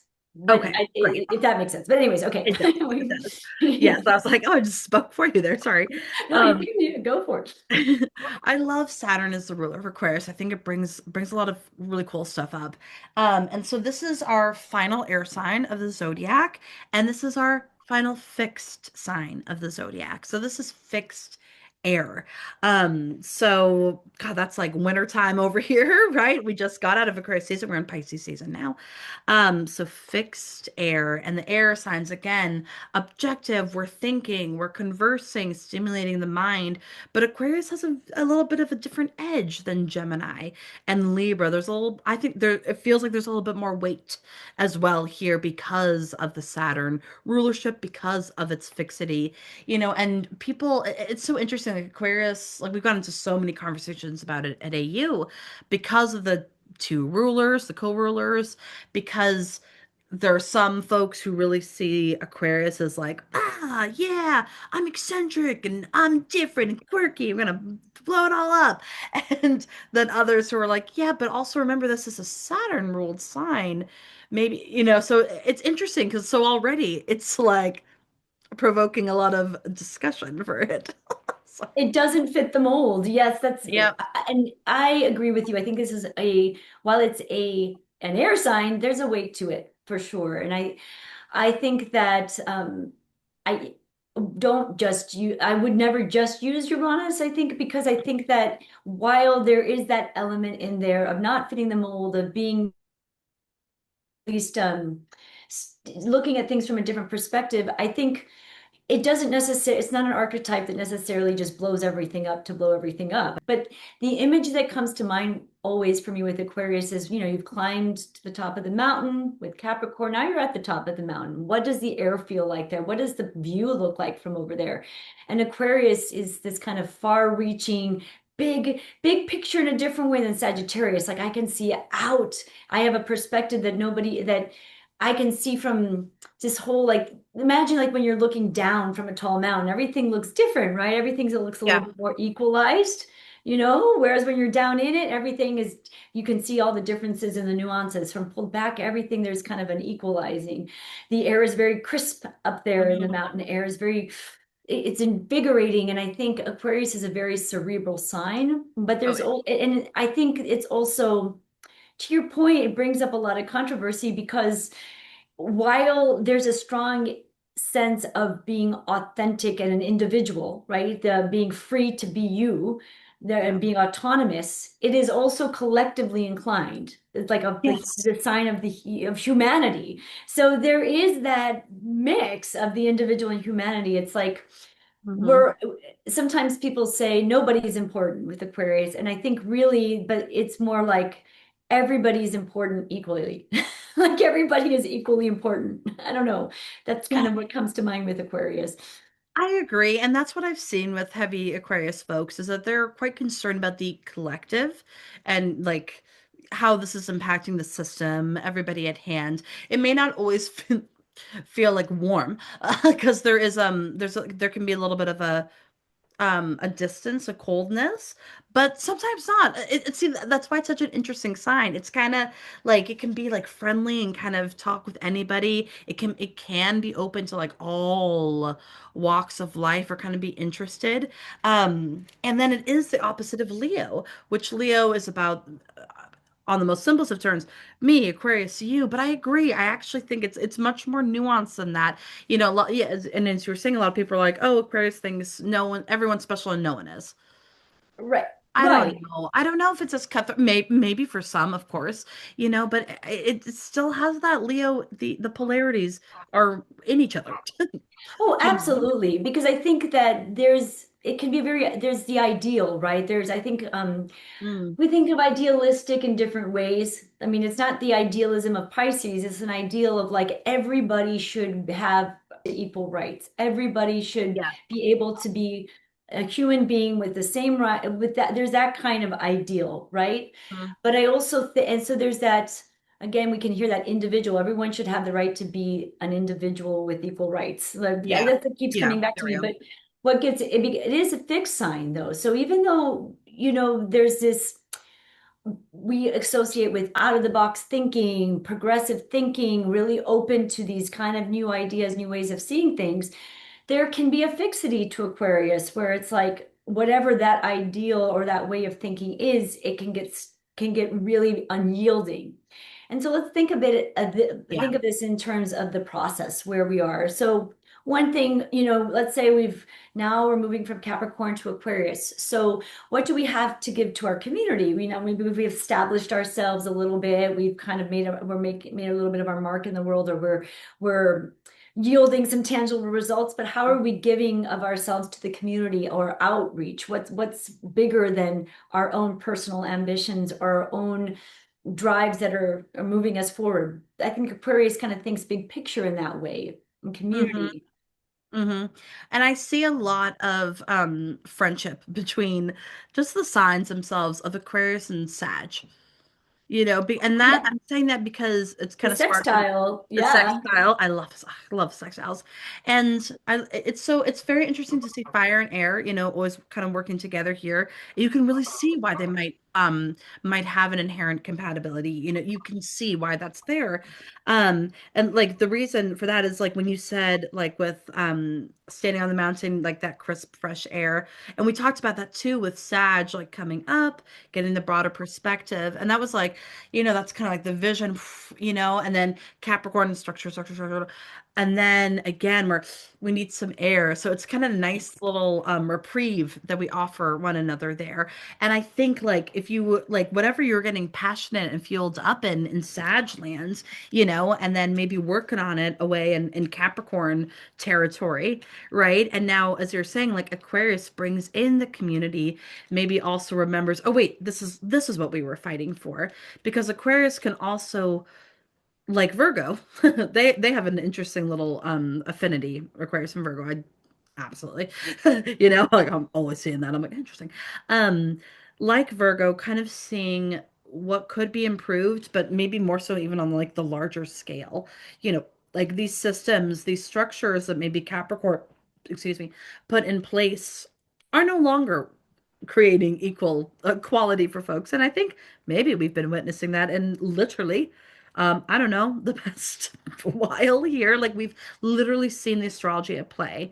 Especially when Saturn like went into Aquarius 2020. Like it's It's wild. amazing what it's brought to the fore, right? Pluto moving into Aquarius. Yep. And it's there's that both sides of Aquarius where you can see for one what happens when there's been kind of these systems that have actually ended up keeping people down. In Aquarius, there's that's where sometimes you fear that Uranus, that idea to rebel against it, but it's not completely out of nowhere. It's really from more like this needs to be restructured. We need to change, you know, the way things are done on a structural level, societal level. It's not working anymore. But you can also see the shadow, which is very much Pluto in Aquarius, coming out where ideologies, because I think Aquarius can be collective ideologies that can turn.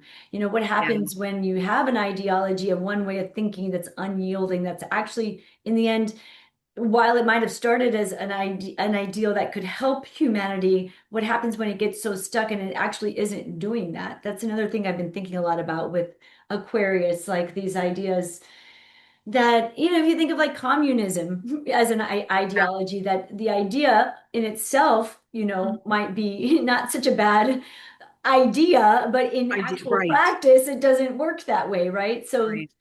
but yet that ideology might get fixed and stay. And so, anyways, now I'm just kind of No, thinking about that. totally. But Well, and also it's interesting to see like the traditions maybe that Capricorn was upholding, the yes, structures, and also patriarchy, like I see that a lot, with Capricorn and Aquarius stuff too, because it is again Saturn ruled, authority ruled. These are kind of collective society oriented signs. So it's like, what are they both upholding, and what is Aquarius now? Oh, like we're in the mind, like maybe that's not working so well anymore. We gotta restructure, we gotta rechange, and that's interestingly enough where the Saturn comes in, and the Saturn allows or can allow, hopefully, restructuring, rebuilding. So yeah, it's not necessarily wild or radical over the place. That's more so if we see like really heavy Uranus signatures, it seems, right? It doesn't just if Aquarius mean you're gonna be wild and reckless, Yeah, you it know? doesn't necessarily mean that, right? Exactly. No, because it kind of needs that Saturn to make it happen, like to get people to protest. That takes a lot of work, commitment. That takes a lot of Saturn grit, you know? Oh, that's an interesting word, Ed. And ideally grounded in integrity. It's coming from that place, which is Ideally. like that kind of Saturnian word there. I feel Yeah. like that word really goes with Saturn. And also with Aquarius, being an air sign is objectivity and pulling back and having some perspective. And I think at this stage in the game, this stage of the process might require us to pull back and gain some perspective. Let's say even again, if you're in a relationship now, you've gone all the way through and maybe you're reaching a point where it's become really you're stuck in Capricorn land. And let's say we're Mm. stuck in a challenge, the challenging part of Capricorn, or there's something that's difficult. Well, Aquarius can allow or encourages us to take a step back and to be more objective and to kind of take sometimes our emotions out of it for a moment and look from a more pulled back perspective. And so at this stage of wherever we are in the process might call for us to do that because we've been so much Yeah. focused on, building. But now where do we need to regroup? Where like again, going back to those, you said that similarity with Virgo. I think the Yeah. Virgo change is kind of like constant kind of tweaking, improving situations kind of from a more detail oriented Mm. in here, whereas Aquarius is more out here pulled back. Yeah.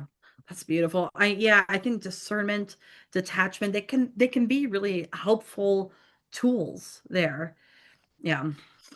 Yeah, and another word that comes to mind for Aquarius, it comes to mind is innovation. I think that's a Yeah. big word for Aquarius. So this might be a part of the process where in some ways we need to innovate and we have to kind Yeah. of break out of our mold in some way. And I know we kind of covered rethinking, restructuring, but Mm. from a different perspective, like completely different perspective. Sometimes we tend to go back to problems or address things from the same place. So Yeah. it could be, again, joining community. I think community is a really, really big word with Yeah. Aquarius and spreading out and realizing that, maybe for us, we have the AAU community, but then there's a whole larger astrological community with all these different branches of astrology. So, like, how far can we spread out and still find that through line and offer our gifts or what we have to offer to that larger community? Oh, that's perfect. I got the community aspect. I don't know why I always forget about that in my life. I'm like, it's right there. Yeah. And we have to like tap into that, lean into that. And I think Sag and Aquarius are reminding us about the space. There's something about space and distance with both of these signs. And then the Yes, structure that Aquarius can allow for. And I know I kind of touched on it already, but like that innovation can have that solid structure of Aquarian stuff underneath. So it's like, okay, I can like God, it's just so interesting because like Capricorn, Aquarius, Pisces, especially and Sag too, of course, they're really just as like energies out there in the public world. right. And like out there, right? Yeah, Yeah. encompassing more, than the individual. And I Yeah. think maybe sometimes, community is a little bit maybe more 11th house of a word than Right. Aquarius itself. I know sometimes we conflate those, but there is that Yeah. quality in Aquarius Yeah. about beyond just our own individual needs. I think Aquarius, Yeah. that's something that is thought about. So yeah, these signs, these last four signs are very much opening us up to these bigger, like we're not just individuals with our own, whatever our sense of purpose is fits into a larger purpose. And so I Yeah. think these last four signs, Sagittarius might ask, what is our larger purpose and meaning? What is our meaning? And then Capricorn trying to bring something of ourselves to that, to the world. And Aquarius is how can we offer it up even in a bigger way Yeah. to community and so on. And now we get to Pisces, Ah, Pisces. which is in essence where we started, because even though we started with Aries, we touched a little bit about emerging from the waters of Pisces. So yeah, you want to move on to the last Yeah. sign? Oh, Pisces. This is our final water sign. our final mutable sign. So water that is, it's mutable water, water moves, of course, and flows. But like I also think of kind of like mist. Pisces like is a fog, and Pisces, at least traditionally, is ruled by Jupiter. So we have our second Jupiter ruled sign, and that's it's kind of funny to see the bookends. Like Sag was Jupiter here. We had the Saturn ruled signs, and we end with Jupiter, or Jupiter ruled sign. I hadn't ever thought about it that way. That's so cool. Yeah, so we end on hopefully this is like it feels very like water internal Jupiter, you know? Like Sag is like Jupiter. Yeah, the visions, the meaning, yeah. And that's yes and in Pisces. Yes and. It's like all of it, right? And like this deep embodied meaning and trying to maybe unify things because this is water. Yeah, that's kind of what's coming up for me.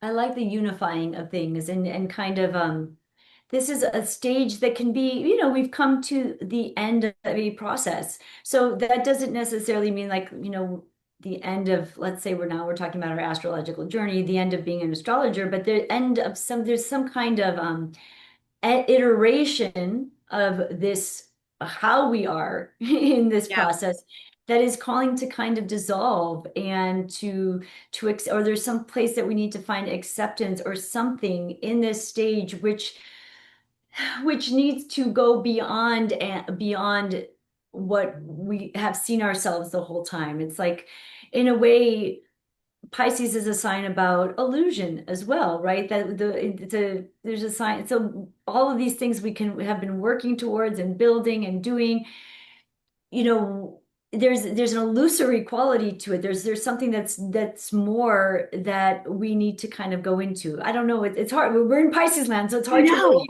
pin it down. This is, Yes, and right now Mercury is in Pisces, so it's especially difficult to literally. try to speak clearly of this sign. So Pisces is part of the process where I think it's time to almost go back in and connect to something that Mm, we've been so yanging, even though we've had these moments of going in, going out, going in and out. Pisces is calling us to tap into something else, yeah. to reconnect to spirit, to maybe to remind ourselves even why we started this process to begin with. But it's Yeah. also, when I think of the hero's journey, saying yes to the journey, this is the part of the stage is that you're coming back with the elixir. I think elixir is a word that's associated with Pisces.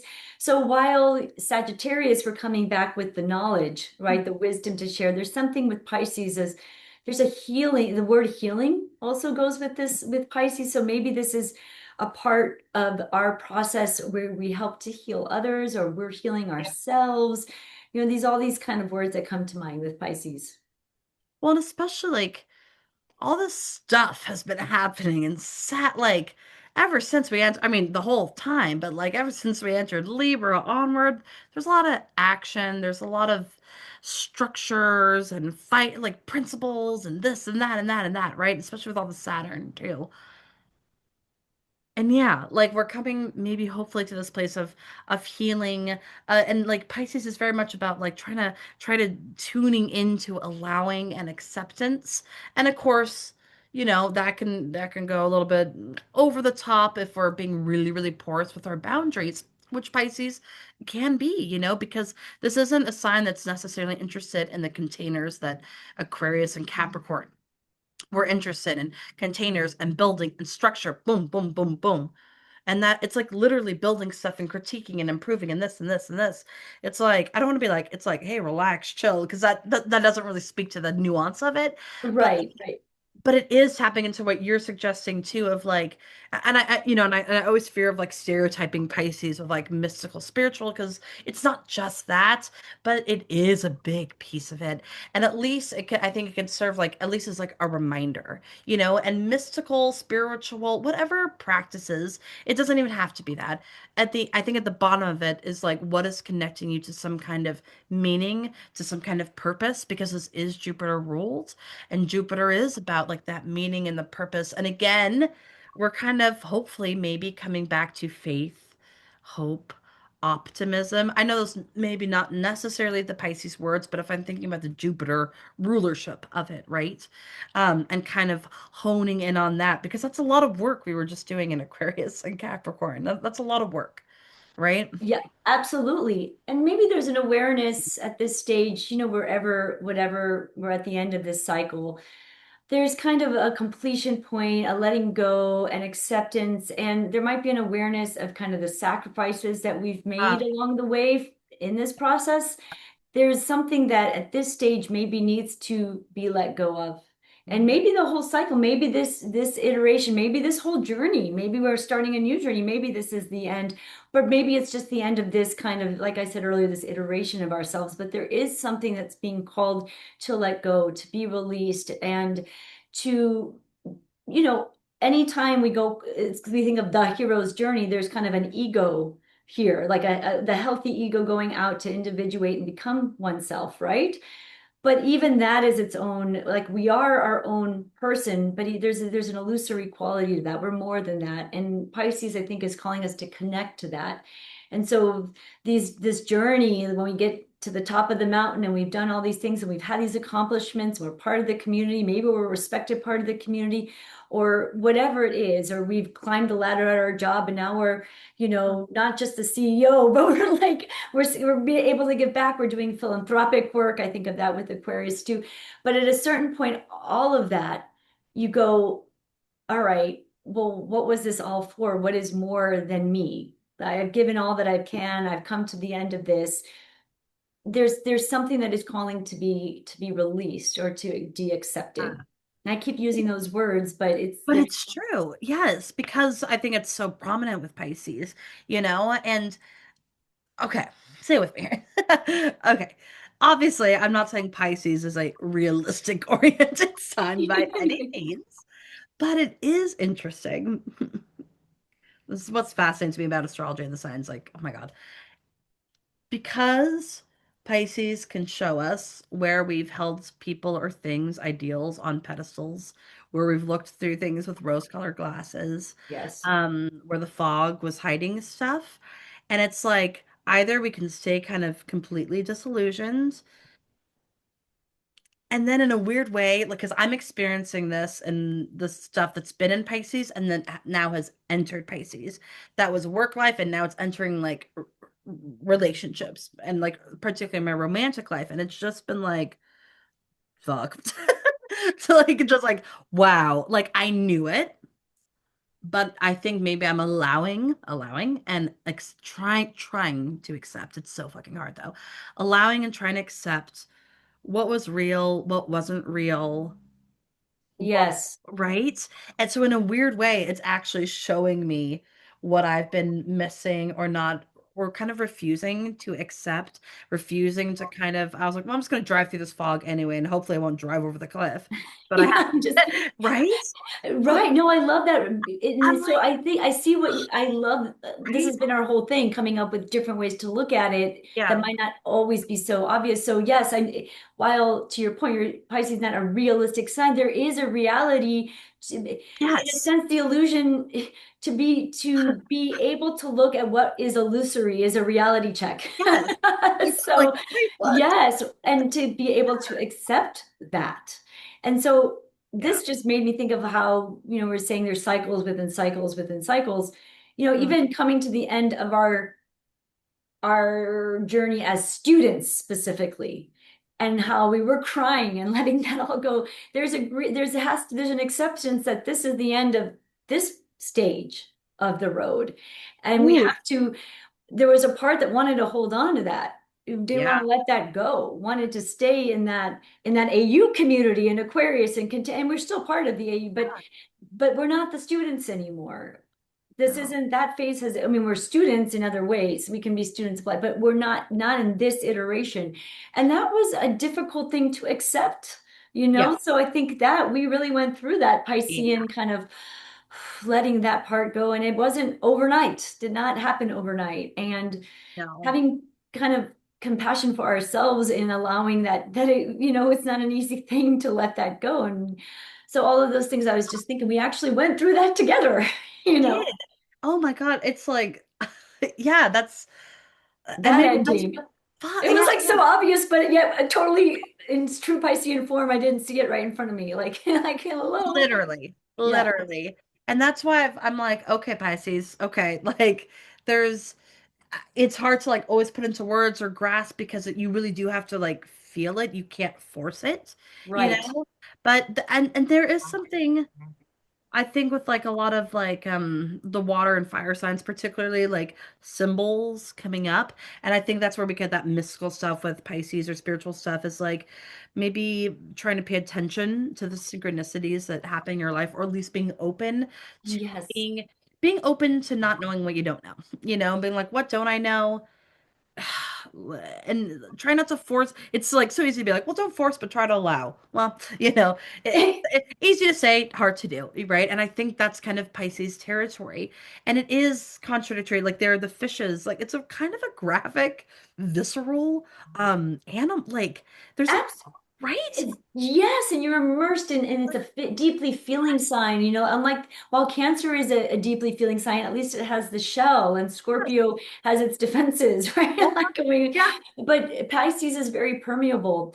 And I think Yeah. we can, when that can be a difficult energetic for people to go into that feeling part and to allow certain illusions to dissolve, or maybe certain ways that we had thought, like we were talking a little bit about ideologies or ideals with Yeah. Aquarius, whatnot, to allow to listen in a different way, to tap into the feeling, to tap into different synchronicities, different ways of taking in information, is part of the Yeah. process. And that might illuminate certain things that we don't want to let go of. We might, but there's something that's trying to be released. So Yes. And in it'll any keep going in opposite because it's an inherent paradox, Pisces. It's an Yeah. inherent paradox, exactly. And maybe this is a stage where it's time to reimagine a new way forward. Yeah. If it's not the end of this like journey specifically, it is a time to reimagine a new way to feel into what the new seed that's going to take shape and grow. What is that? What is that? So And then yeah, then you get back to Aries and just like some last like things here. Just I think, and I've been like talking about this for a while. I'm like, I love seeing the little connection between Aries and Pisces. yes. I love the feralness of them both. And I think there's a wildness to Aries, of course, and I think there's a wildness to Pisces. Hello. Because, there can be Good. some chaos, there can be some just fun things there in Pisces Some land. spinning. Some like Fitting, yeah. right? And it's just like I don't know, but that is a place to let the imagination run wild. Like I don't think we give it enough credit for being as like because it's a mutable sign, so I think it also craves freedom. I think there's something about needing freedom and Aries needing its space and freedom to be as we kind of come to the completion and the beginning of the cycle. We're kind of these aren't like logistical tangible signs or energies, which I think that's interesting as we, Well, end and start. for those that have reached points of acceptance and Mm, forget those who are able to forgive things that they may have never thought they could forgive, what is more freeing than that? yeah. What gives you the most freedom than to forgive, accept, let go once you're ready? That really is the ultimate freedom. So Yeah. it is freedom from a different perspective. Freedom. I love that. Oh, did we We do did it? it. We went through the And process. we Now I got feel some like I'm realization. in Pisces land, like, I know I'm like like, hello. Like, I'm like, hi.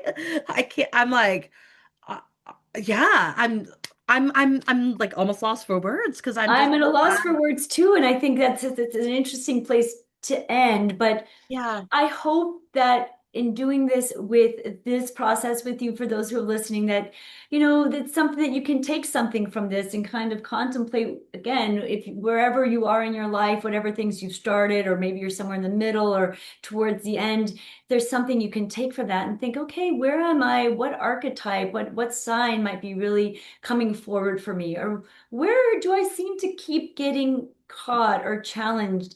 And then think about, well, maybe I need to kind of lean into that part of the process. I go back and really ask myself some questions. Why am I getting stuck here? Like, what is that? And, take it from there. But yeah, it's a fun thought experiment to just take anything and just kind of run it through the signs and just no, play with the signs in that way and see what it evokes. yeah. I like we've done this like maybe 3 times or so, and it lands differently every time.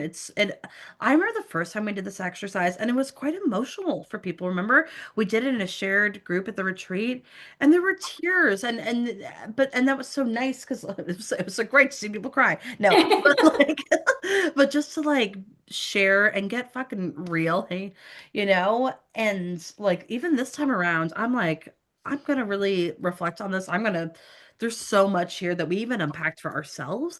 And Oh, again, I'm hoping that this sparked something in our audience as well. Like, just to echo everything you said, I really, really strongly encourage, especially if you are an astrologer or learning magic, or even if not, whatever, like just going through it, walking it through, applying it to your life in different areas.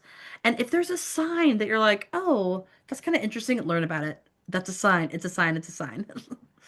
absolutely. And again, like if you're getting caught in a process, also think about how that part of the process might be reflected in people you meet who carry those signs, and how is Yeah. that creating barriers in relationships as you keep getting maybe triggered by those things. So yes, sorry, I just wanted to add that in there. But I know. in any case, we've come to the end, and I hope that Man. you've enjoyed this exercise. Yes. And we I enjoyed it. I know I've got a lot to sit with too, and I look forward to our next episode. And Cool. stay tuned. Stay tuned, and Thank thank you for joining us at the thank you, Astro everybody. Lounge. Yes, we love you.